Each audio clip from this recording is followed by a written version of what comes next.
Steve and I have a 2014 Mazda 6 here in the shop. We're going to show you how to do an oil change on a Mazda 6, and it has a 2.5 in it. All right, we got a 2014 Mazda 6 with a 2.5 on the lift. We're going to take the oil cap off and getting ready to do an oil change on it. So I'm just going to set the cap off to the side right now, and we're going to take 0 W20 motor oil, and we're going to drop the oil. Let me get it up here. All right, we're going to take the button plugs out. We got a 10 millimeter there. The oil drain plug and the filter is in that cover. All right, we're going to take the button plugs down here. We bought a new cover because this one was damaged. It's toast. And we got some new button plugs because these look like they're turning out to be toast too. So we got this one to salvage. This one's breaking apart on us.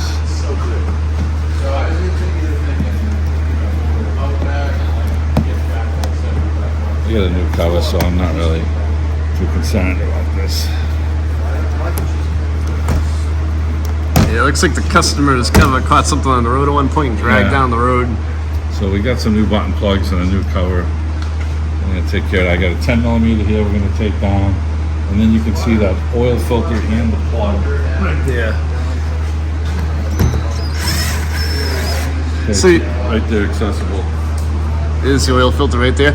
So this is an easy job to do in your driveway. You can use jack stands or ramps. Whenever I'm not over at Steve's place doing my oil changes, I like to use ramps because you pull the vehicle right on them. It's pretty easy to do, and typically they give you enough clearance. Okay, we got a 17 millimeter for the oil, but to be honest with you, I'm going to try and loosen this filter first.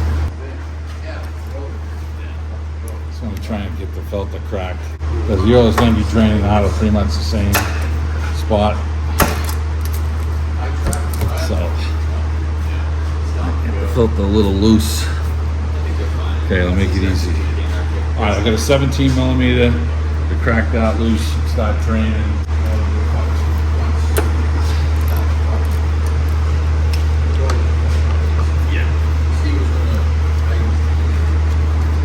It's hot, so I might get a little splash here. Let's get the camera guy.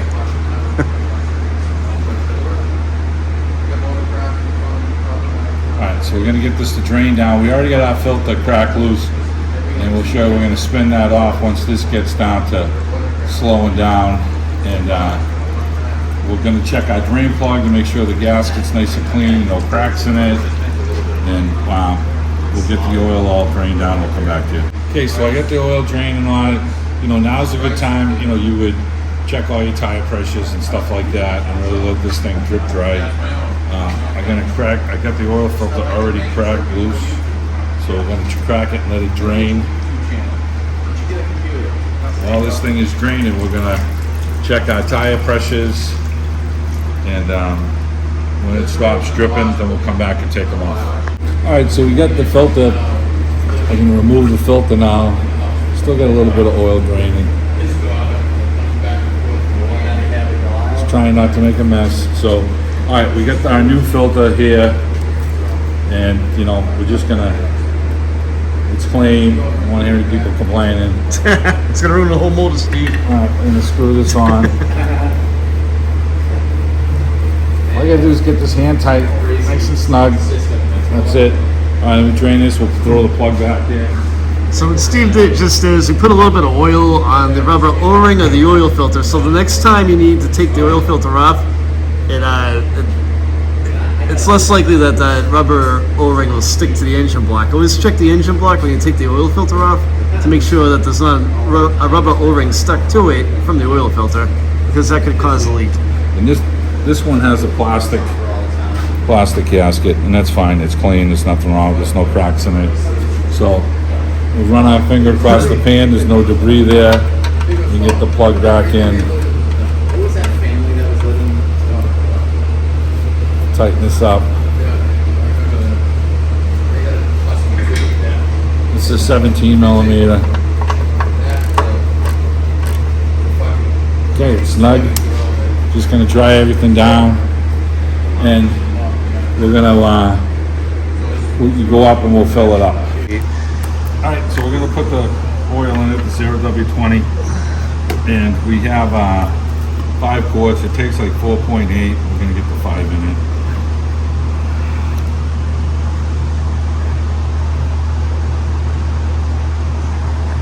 Just dumping it in slow. I don't want it to overflow, backflow out on us. So. And if you tilt your bottle to the side like Steve has it tilted, it'll help prevent it from going bloop, bloop, bloop. Yeah. Making a mess, right, Yeah, Steve? right.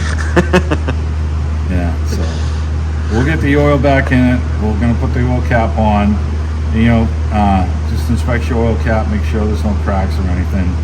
And we're gonna fire it up and we're gonna make sure there's no leaks. Get all that oil in it.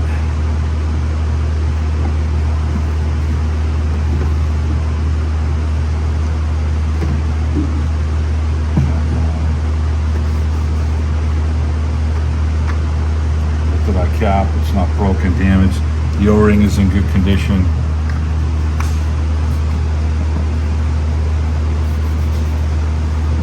Okay, all right, we're gonna go fire it up.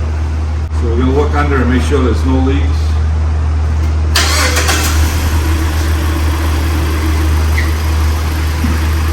Okay, there's no leaks. Everything's nice and dry. All right, let's shut it off. Check the oil level on it.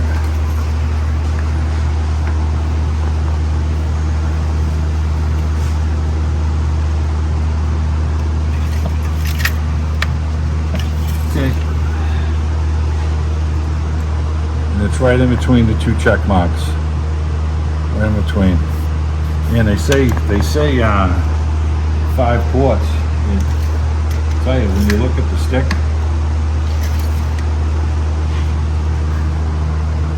almost looks like you could put a half a quart in it, but Yeah, it's 5. It's at 4.8. yeah, it's at halfway up. It's halfway in the middle. We're good. We got a good level here at 5 quarts. That's pretty much it on the oil change. If you have any questions, leave a comment. I will get back to you. Thanks for watching, guys.